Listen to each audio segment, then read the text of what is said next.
آج کے ہمارے اس اجلاس کے دو اہم مقرر، نمبر ایک مہمان خصوصی استاذ العلماء حضرت مولانا مفتی اشرف عباس صاحب قاسمی دامت برکاتہم العالیہ، استاد فقہ و ادب دارالعلوم دیوبند تشریف لا چکے ہیں۔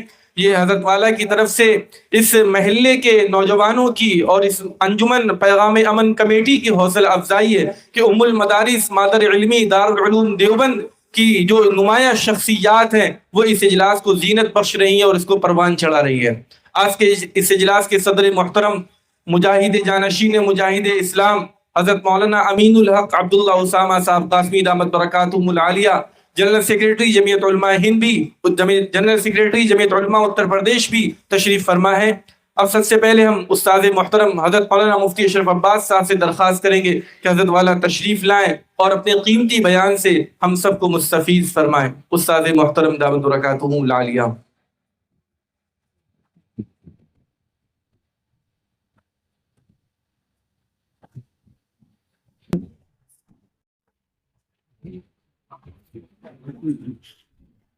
ایک اہم بات جس سے ہمیں اس نعمت کی قدر کرنی چاہیے اور اس میں حساس ہو جانا چاہیے، حضرت والا کی طبیعت ناساز ہے، لیکن حضرت والا وعدہ فرما چکے تھے تو وعدے کی تکمیل کی وجہ سے حاضر ہوئے۔ اس وجہ سے ہم اور زیادہ توجہ کے ساتھ بات کو سننے کی، سمجھنے کی اور گھر تک پہنچانے کی کوشش کریں۔ الحمد لله نحمده ونستعينه ونستغفره ونؤمن به ونتوكل عليه ونعوذ بالله من شرور أنفسنا ومن سيئات أعمالنا، من يهده الله فلا مضل له ومن يضلل فلا هادي له، وأشهد أن لا إله إلا الله وحده لا شريك له، وأشهد أن سيدنا وشفيعنا وحبيبنا ومولانا محمدا عبده ورسوله، أما بعد، فقد قال الله تبارك وتعالى في كتابه العظيم والفرقان الحميد: أعوذ بالله من الشيطان الرجيم،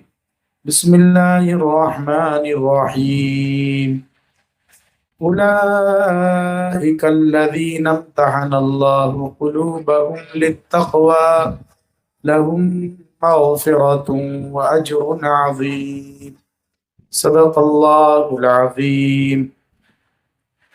وقال النبي صلى الله تعالى عليه وسلم: الله الله في أصحابي لا تتخذوهم غرضا من بعدي، أو كما قال عليه الصلاة والسلام، وعلى آله وصحبه أجمعين۔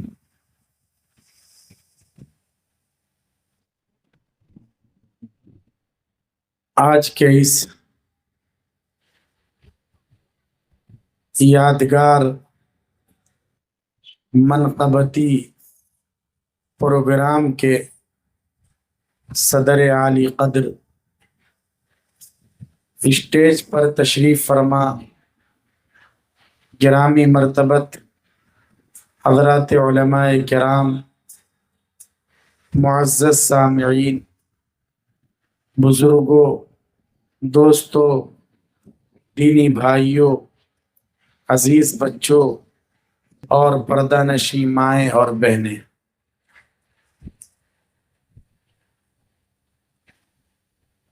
محرم الحرام کے مہینے سے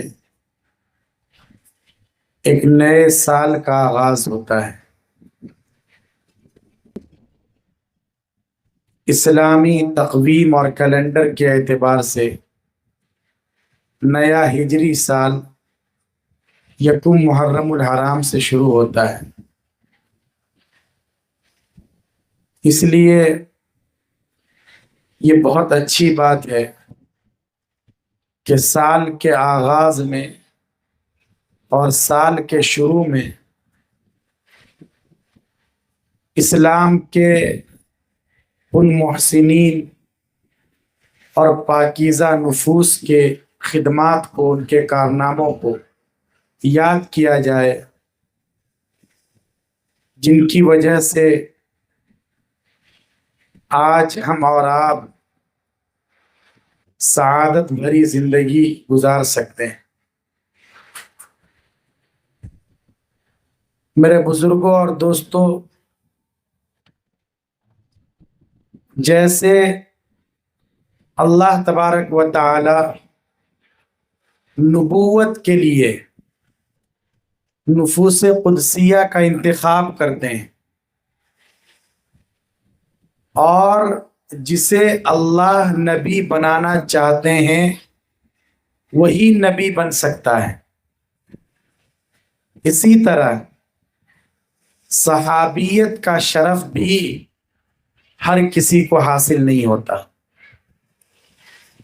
ایک آدمی کتنی ہی محنت کر لے، ریاضت کر لے، مجاہدے کر لے، خوب تقوی اور طہارت اختیار کرے، راتوں کو لمبی لمبی تہجد کی رکعتیں پڑھے، اور یہ چاہے کہ اسے کسی صحابی کا رتبہ مل جائے، پوری امت مسلمہ کا متفقہ فیصلہ ہے کہ ایسا نہیں ہو سکتا۔ تو جیسے نبوت وہبی چیز ہے، اللہ تعالیٰ کی طرف سے عطا کردہ ہے، ایسے ہی کسی کا صحابی ہونا یہ بھی اللہ تبارک و تعالیٰ کا خاص فضل ہے اور خاص کرم۔ اللہ نے جسے اپنے فضل سے یہ رتبہ بلند عطا کر دیا اسے مل گیا، بعد والے کسی بھی طرح اس رتبے اور اس درجے کو حاصل نہیں کر سکتے اور وہاں تک نہیں پہنچ سکتے۔ اور رسول اللہ صلی اللہ علیہ وسلم کی نبوت اور آپ کی صداقت کی نشانیوں میں سے یہ صحابہ کرام ہیں کہ آپ نے اللہ کے پیغام کو لوگوں تک پہنچایا، اور آپ نے ایسے افراد تیار کیے جو دنیا کے دوسرے انسانوں سے بالکل مختلف تھے۔ قیصر و کسریٰ کی سرزمین ان کی ٹھوکروں میں تھی، وہ دنیا کی بڑی سے بڑی سلطنتوں کو خاطر میں نہیں لایا کرتے تھے، وہ اللہ کے بندے اور اللہ کی مرضی کے نمائندے تھے۔ وہ اپنے پیارے آقا صلی اللہ علیہ وسلم پر جان تن سب کچھ نچھاور کر دینے والے تھے، ہر طرح کی قربانی سے کبھی بھی دریغ کرنے والے نہیں تھے۔ یہ صحابہ کرام رضوان اللہ علیہ مجمعین در حقیقت رسول اکرم صلی اللہ علیہ وسلم کے پروردہ ہیں، تیار کردہ ہیں۔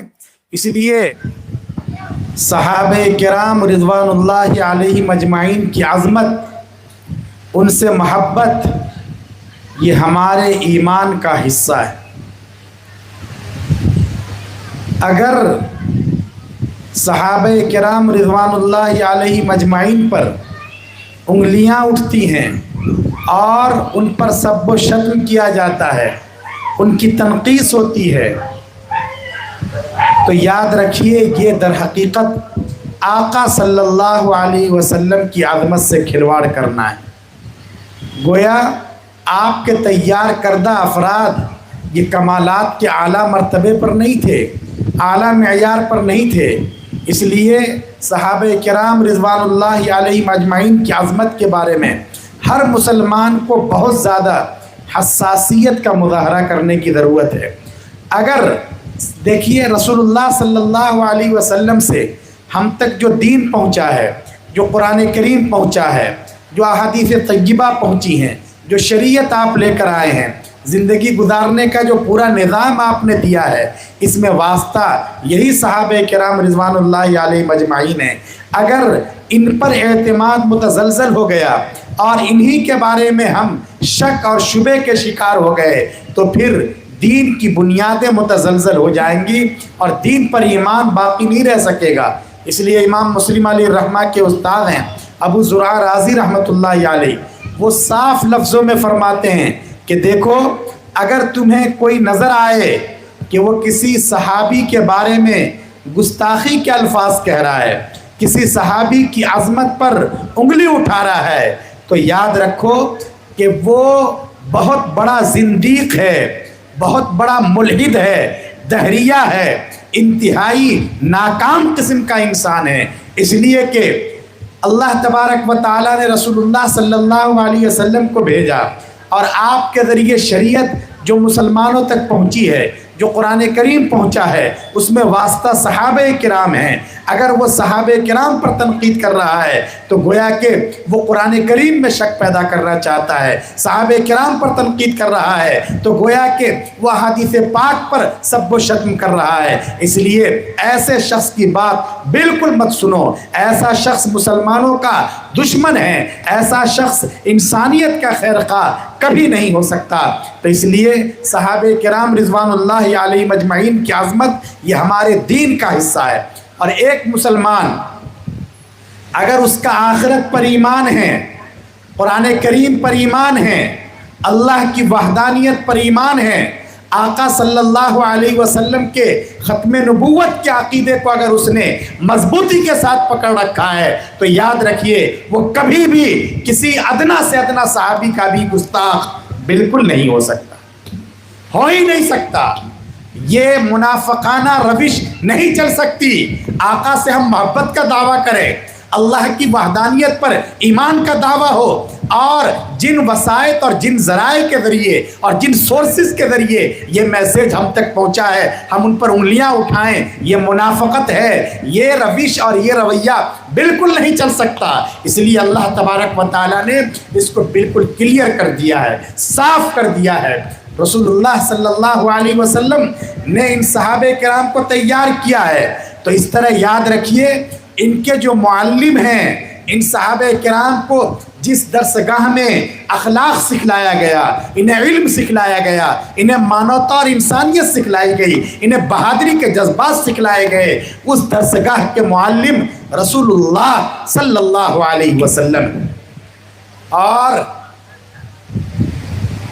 یہ جو درسگاہ میں ان کو یہ سیکھنا اور سکھانا نصیب ہوا، اس کے لیے خود اللہ تبارک و تعالیٰ نے اس کا حکم دیا، اور پھر جن وسائط سے یہ علوم ان تک آئے کہ آپ کو کیا پڑھانا ہے، اور یہ جو علوم آئے ہیں قرآن کریم کا علم، آخرت کا علم، توحید کا علم، یہ علم جو لے کر آئے ہیں وہ ہے روح اللہ حضرت جبریل علیہ السلام۔ اور خود یہ جو درسگاہ نبوت کے طلبہ ہیں، صحابہ کرام ہیں، اللہ نے انہیں خود حزب اللہ کہا ہے۔ تو ان کے معلم رسول اللہ ہیں، ان کو تعلیم جن کے حکم پر دیا جا رہا ہے وہ خالق کائنات اللہ رب العزت ہیں۔ ان کا پورا جو نصاب لے کر آ رہے ہیں وہ ہے روح اللہ، اور خود یہ حزب اللہ ہے۔ پھر ایک وقت ایسا آتا ہے جب ان کا ایگزام ہوتا ہے، ان کا امتحان لیا جاتا ہے۔ یہ بہت سمجھنے کی بات ہے۔ عام طور سے یہی ہوتا ہے پوری دنیا میں، ایگزام کا نظام ہے تاکہ دیکھا جا سکے اس نے کتنا پڑھا ہے اور اس سے کتنا فائدہ اٹھایا ہے۔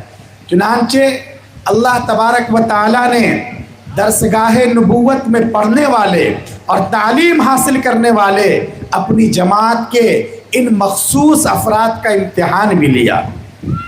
ان کا امتحان کیا ہوا؟ اللہ تبارک و تعالیٰ نے صاف کہا اولئک الذین امتحن اللہ قلوبہم للتقوی۔ اللہ نے انہیں یوں ہی نہیں چھوڑ دیا، اللہ نے انہیں آزمایا ہے۔ بہت مشکل حالات میں، بہت سخت گھڑی میں، کھیتی کی کٹائی کا وقت ہے، سخت گرمی کا موسم ہے، لوگ دوپہر میں بھی اپنے گھر سے باہر نکلنے کو تیار نہیں ہیں، پورے سال کی کمائی اور کٹائی کو حاصل کرنے کا وقت آ چکا ہے، لیکن اللہ تعالیٰ کی طرف سے حکم ہوتا ہے کہ تم سب کو باہر نکلنا ہے، قریب کے شہر میں نہیں جانا ہے، 100-200 کلومیٹر کا مسئلہ نہیں ہے، اپنی سرحد کو کراس کرو اور دیکھو رومیوں نے بدماشی کر رکھی ہے، وہ اسلام کے مرکز پر اٹیک کرنا چاہتے ہیں قبل اس سے کہ دشمن ہماری سرزمین تک پہنچے، تمہیں جا کر ان کی سرحد میں گھس کر اور ان کے ملک میں جا کر ان کی خبر لینی ہے، اس لیے تیار ہو جاؤ۔ یہ معمولی اعلان نہیں تھا، آپ اس وقت کا تصور نہیں کر سکتے کتنا سخت امتحان اور آزمائش ہے، لیکن قرآن کریم میں موجود ہے۔ صحابہ کرام رضوان اللہ علیہ مجمعین اللہ کے اس اعلان پر فوراً تیار ہو گئے۔ ایک دو بہرحال وہ بھی انسان تھے، ٹال مٹول کی کیفیت پیدا ہوئی، پیچھے رہ گئے، لیکن پھر بعد میں انہوں نے ایسی توبہ کی کہ اللہ تبارک و تعالیٰ کو رحم آ گیا، اور رہتی دنیا کے لیے اللہ نے ان کی توبہ کے واقعات خود قرآن مقدس میں ذکر کر دیے۔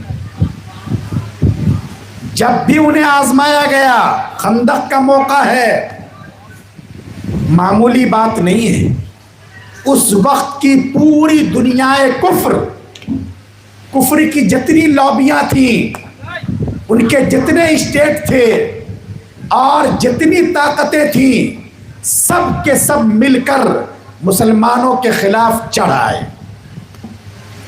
مکہ کے کافر بھی تھے، غطفان کے لوگ بھی تھے، اور خود مدینہ منورہ میں منافقین کا ایک بڑا جتھا تھا، وہ بھی تھا۔ اور اس وقت کے یہود جو مدینہ منورہ کی معیشت پر اور وہاں کے مالیات کے نظام پر ناک کی طرح بیٹھے ہوئے تھے اور پوری دنیا کو، پورے وہاں کے ماحول کو کنٹرول کر رہے تھے، وہ بھی پوری طرح مسلمانوں کو ختم کرنے کے منصوبے کے ساتھ آگے بڑھے تھے۔ اور یہ سب مل گئے اور سب کے سب مدینہ منورہ میں اسلامک اسٹیٹ ابھی قائم ہو رہا تھا، اپنے پیروں پہ کھڑا ہو رہا تھا۔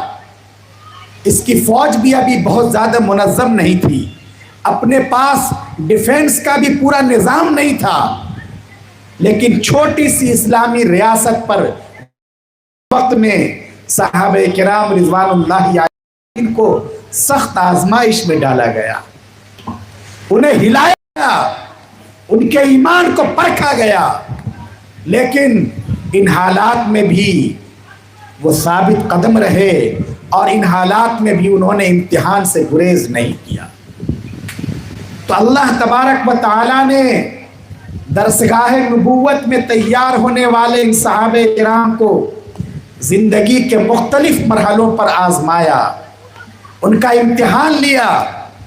غزوہ احد کا موقع ہے، آقا صلی اللہ علیہ وسلم کے بارے میں خبر اڑ گئی کہ آپ نعوذ باللہ شہید ہو گئے، لوگوں میں عجیب طرح کا طوفان اور ہیجان برپا ہو گیا۔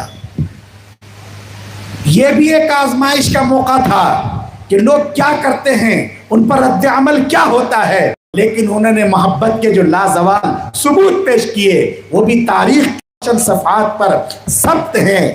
ایک خاتون صحابیہ ہیں، وہ مدینہ منورہ سے نکلتی ہیں، احد کی طرف دوڑی جا رہی ہیں، راستے میں ایک صاحب ملتے ہیں، وہ یہ کہتے ہیں کہ تمہارا بھائی شہید ہو گیا، وہ انا للہ پڑھتی ہیں اور کہتی ہیں بندے خدا ذرا میرے آقا کا حال بتاتے جانا، آقا کیسے ہیں؟ وہ کچھ نہیں بتا سکے، یہ ذرا آگے بڑھتی ہیں، ایک اور صاحب ملتے ہیں اور وہ کہتے ہیں کہ اے خاتون تو کہاں جا رہی ہے؟ تیرا بیٹا شہید ہو گیا۔ وہ انا للہ پڑھتی ہیں اور کہتی ہیں کہ ذرا یہ تو بتاؤ کہ میرے آقا کا کیا حال ہے، وہ خیریت سے ہیں یا نہیں؟ وہ نہیں بتا پاتے، آگے بڑھتی ہیں، ایک صاحب اور ملتے ہیں اور وہ کہتے ہیں کہ تیرے شوہر نے جام شہادت نوش کیا۔ وہ انا للہ پڑھتی ہیں اور کہتی ہیں بندے خدا ذرا آقا کا حال بتاتے جانا، سرکار مدینہ کا حال بتاتے جانا، وہ بھی نہیں بتا پاتے، افراتفری کا عالم ہے، وہ اسی غم کے حالت میں وہ آگے جاتی ہیں اور رسول اللہ صلی اللہ علیہ وسلم کے انور پر جب نظر پڑتی ہے تو بے ساختہ چلا اٹھتی ہیں، کل مصیبت بعدک جلل یا رسول اللہ، اے اللہ کے رسول اگر آپ زندہ ہیں تو دنیا کی ساری مصیبت اور ساری پریشانیاں ان کی کوئی حیثیت نہیں، بیٹے کا غم نہیں، بھائی کا غم نہیں، شوہر کا غم نہیں، اگر آقا موجود ہیں تو ہماری زندگی آباد ہے۔ یہ محبت اور یہ عشق کا جذبہ تھا، اور جب بھی انہیں آزمایا گیا انہوں نے اپنی اولاد پر، اپنے شوہروں پر، اپنے بیٹوں پر، اپنے بھائیوں پر ہمیشہ آقا صلی اللہ علیہ وسلم کی محبت کو ترجیح دی ہے۔ اللہ نے فرمایا اولئک الذین امتحن اللہ قلوبہم للتقوی، اللہ نے ان کو آزمایا، اللہ نے ان کا امتحان لیا۔ پھر کیا رہا؟ امتحان دینے کے بعد سب سے زیادہ مسئلہ یہ ہوتا ہے کہ رزلٹ کیسا رہا۔ یہ سب سے اہم مسئلہ ہے نا۔ قرآن کریم میں اللہ نے خود فرمایا ہے کہ ہم نے ان کو آزمایا ہے، ہم نے ان کا امتحان لیا ہے۔ اب دیکھیے یہ بالکل آخری پوائنٹ ہے یہ، اور یہ ریڈ لائن ہے، اس سے آگے کوئی نہیں بڑھ سکتا۔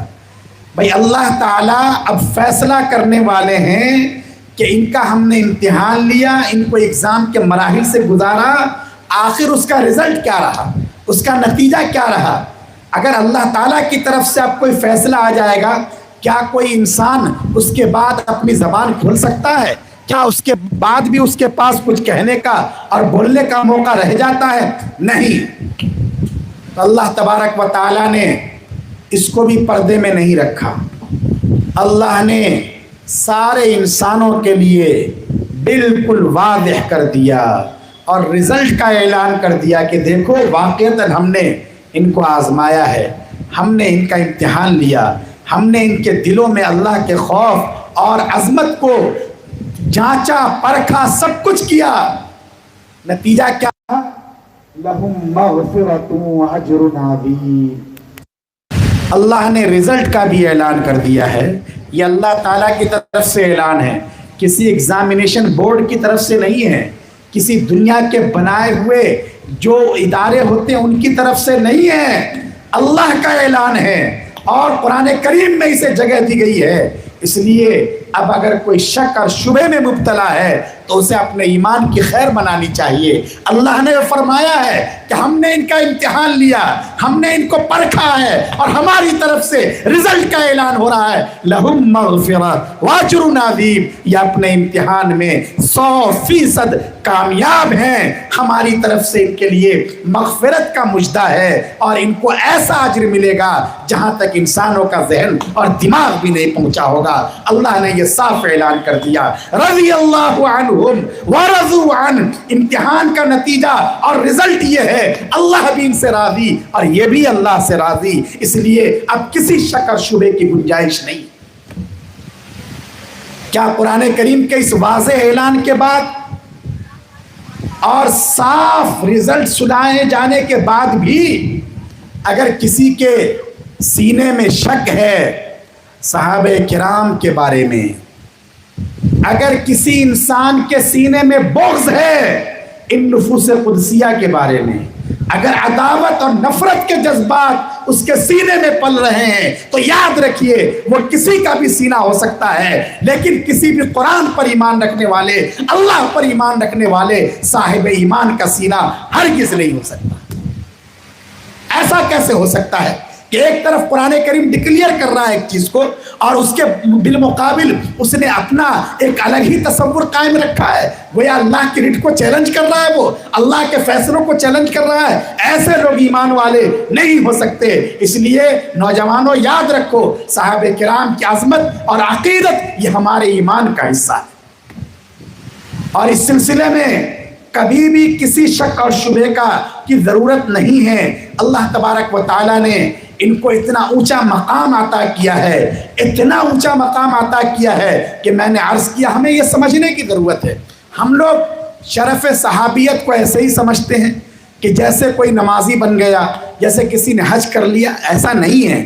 یہ صحابیت کا شرف یہ بہت بڑا شرف ہے، اور میں نے آپ کو بتلایا علماء کرام کا اتفاق ہے کہ بعد کے ادوار میں چاہے کوئی کتنی ہی عبادت ریاضت کر لے، لیکن وہ کسی صحابی کے مقام تک نہیں پہنچ سکتا. اس میں کوئی شبہ نہیں کہ جیسے انبیاء کرام علیہم السلام کے درجات میں فرق ہے. 5 انبیاء کرام علیہم السلام کو اللہ نے بہت اونچا مقام عطا کیا ہے، اور ان میں بھی سب سے اونچا درجہ سرور کائنات فخر موجودات صلی اللہ علیہ وسلم کا ہے. اسی طریقے سے صحابہ کرام میں بھی فرق مراتب ہے. خلفائے راشدین کو اللہ نے جو مقام عطا کیا ہے وہ دوسرے صحابہ کرام کا نہیں ہے، لیکن صحابی ہونے کے اعتبار سے یہ سب کے سب اللہ کے برگزیدہ بندے ہیں. وَكُلًّا وَعَدَ اللَّهُ الْحُسْنَى، اللہ نے صاف کہا یہ جتنے رسول اللہ صلی اللہ علیہ وسلم کے ساتھ رہنے والے آپ کے احباب ہیں، جنہوں نے آپ کی صحبت سے فیض اٹھایا ہے اور جنہوں نے چاہے فتح مکہ سے قبل اسلام قبول کیا، یقیناً ان کا درجہ بڑھا ہے، ان کے صدقات پر اجر زیادہ ملے گا. لیکن اگر فتح مکہ کے بعد کوئی مسلمان ہوا ہے پھر بھی وہ صحابی ہے، اور اللہ نے ہر ایک سے حسنہ، اچھائی کا، بھلائی کا اور جنت کا وعدہ کر رکھا ہے. یہ اللہ تعالیٰ کی طرف سے اعلان ہے. اس لیے صحابی کوئی بھی ہو وہ انتہائی قابل احترام ہیں، اور بعد کے لوگ ان کے درجے تک نہیں پہنچ سکتے. ہمیں یہ سمجھنے کی ضرورت ہے. حضرت عبداللہ ابن مبارک رحمۃ اللہ علیہ سے ایک مرتبہ پوچھا گیا. حافظ ابن کثیر نے البدایہ میں یہ لکھا ہے، عبداللہ ابن مبارک جو ہیں یہ بہت بڑے آدمی ہیں، امیر المؤمنین فی الحدیث کہلاتے ہیں. حضرت امام ابو حنیفہ رحمۃ اللہ علیہ کے علوم کے اور افکار کے بہت بڑے معین اور اپنے وقت کے بہت بڑے عالم دین تھے. اتنے بڑے تھے کہ ایک مرتبہ یہ ہارون رشید کی جب حکومت تھی، ہارون رشید کا زمانہ آپ لوگوں کو اگر معلوم ہو تو اس زمانے میں ہارون رشید کی جو حکومت تھی بغداد سے لے کر افغانستان کی پہاڑیوں تک تنہا ہارون رشید کی حکومت تھی. دنیا کے سب سے بڑے حصے پر ہارون رشید کی حکمرانی تھی، اور اس حکمرانی کو کوئی چیلنج کرنے والا بھی نہیں تھا. بہت بڑا بادشاہ. ایک مرتبہ رے ایک شہر کا نام ہے جہاں کے رہنے والوں کو راضی کہا جاتا ہے، وہاں ہارون رشید اپنے لاؤ لشکر کے ساتھ ٹھہرے ہوئے تھے. جب بادشاہ ہے اور اتنا بڑا بادشاہ تو اس کے ساتھ فوج بھی ہوگی، اس کے ساتھ ہٹو بچوں کی آوازیں بھی ہوں گی، سیکورٹی کے افسران بھی ہوں گے، سب ہوں گے. دوپہر کے وقت وہاں وہ اپنے محل میں یا خیمے میں آرام کر رہے تھے کہ اچانک ہارون رشید کی آنکھ کھل گئی. کیوں آنکھ کھلی؟ اس لیے کہ انہوں نے دیکھا کہ سڑک پر گرد اڑ رہی ہے، غبار اڑ رہے ہیں، ہنگامے کی کیفیت ہے. ایسا لگتا ہے جیسے پورے شہر میں زلزلہ آ گیا، لوگ بھاگے چلے جا رہے ہیں. کسی کے پیر میں چپل ہے، کسی کے سر پہ ٹوپی ہے، نہیں ہے، سب کے سب ایک طرف بھاگے جا رہے ہیں. بادشاہ جو ہوتا ہے تو سب سے پہلے اس کو یہی ڈر ہوتا ہے کہ کہیں ایسا تو نہیں کہ کسی دشمن نے ہمارے خلاف اٹیک کر دیا ہو. چنانچہ وہ گھبرا گیا کہ ہو کیا رہا ہے یہ. اس کا جو سیکورٹی آفیسر تھا اس نے کہا کہ میں معلوم کرتا ہوں، آپ اطمینان رکھیں. وہ گیا، 2-4 منٹ اس نے ادھر ادھر تفتیش کی اور آ کر اس نے رپورٹ کی اور کہا امیر المؤمنین گھبرانے کی بات نہیں ہے. اصل بات یہ ہے کہ میں یہ بتلانا چاہتا ہوں کہ عبداللہ ابن مبارک کتنے بڑے آدمی ہیں. اصل بات یہ ہے کہ اس شہر میں مسلمانوں کے امیر عالم جلیل حضرت عبداللہ ابن مبارک رحمۃ اللہ علیہ تشریف لا رہے ہیں. اس شہر کے مسلمانوں کو یہ پتہ چلا ہے کہ عبداللہ ابن مبارک آ رہے ہیں، اس لیے لوگ ان کی زیارت کے لیے، ان کی ملاقات کے لیے، ان کی دید سے اپنی آنکھوں کو ٹھنڈی کرنے کے لیے سب کے سب لوگ شہر کے باہر نکل رہے ہیں تاکہ شہر کے باہر جا کر حضرت عبداللہ ابن مبارک کی زیارت کریں اور ان کا استقبال کر کے ان کو اپنے شہر میں لائیں. اس لیے یہ ہٹو بچوں کی آواز ہے. آپ کے خلاف کوئی سازش نہیں ہے، نہ دشمن کا کوئی لشکر ہے. اس سے آپ اندازہ لگا سکتے ہیں کہ مسلمانوں میں ان کی کتنی عظمت تھی. پھر زبیدہ